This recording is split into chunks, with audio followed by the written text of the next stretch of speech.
आज वृत्त और वर्ग पर बने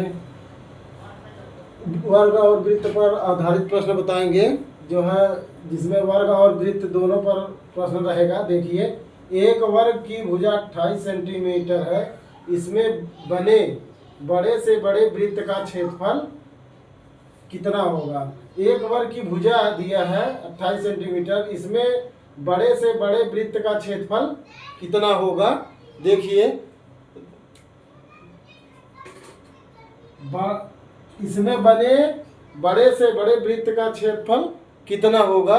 तो लिखेंगे वर्ग पर बने बड़े से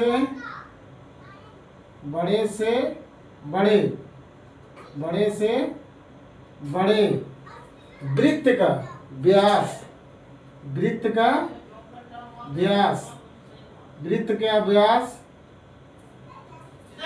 व्यास क्या है। वर्ग की भुजा क्या है। वर्ग की भुजा वृत्त का व्यास वर्ग के भुजा के, ये क्या है, वर्ग की भुजा है। वृत्त का व्यास जो है भुजा के बराबर होगी, वर्ग के भुजा के। तो वृत्त का व्यास कितना 28 सेंटीमीटर दिया है, 28 सेंटीमीटर। तो त्रिज्या बराबर क्या होगा, व्यास बटे 2। व्यास कितना है 28 बटे 2, कितना आया 14 सेंटीमीटर। अब हमको क्या पता हो गया, त्रिज्या। क्या पता हो गया, त्रिज्या। किसका त्रिज्या, वृत्त का।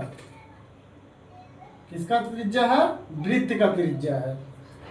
वर्ग पर बने बड़े से बड़े वृत्त का व्यास जो है वर्ग की भुजा के बराबर है, तो 28 सेंटीमीटर जो होगी वही वृत्त का व्यास होगा। तो वृत्त की त्रिज्या कितनी हो जाएगी, 14 सेंटीमीटर। हमको ज्ञात क्या करना है, वृत्त का क्षेत्रफल। इसलिए वृत्त का क्षेत्रफल बराबर होगा पाई आर स्क्वायर। आर मतलब त्रिज्या, पाई आर स्क्वायर।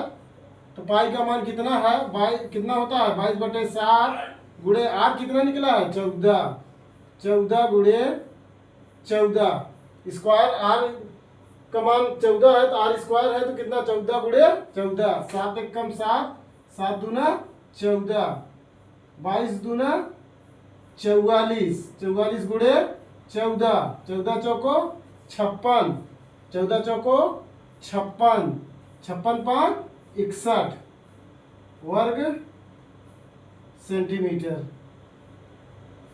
वृत्त का क्षेत्रफल कितना आया 616 वर्ग सेंटीमीटर, क्योंकि वृत्त का क्षेत्रफल होता है पाई आर स्क्वायर।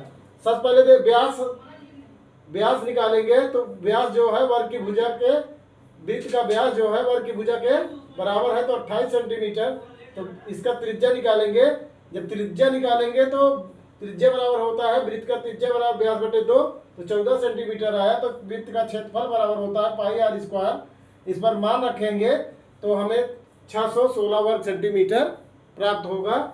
इस तरह से हम वृत्त का क्षेत्रफल निकाल लेंगे। यही हमारा 616 आंसर होगा।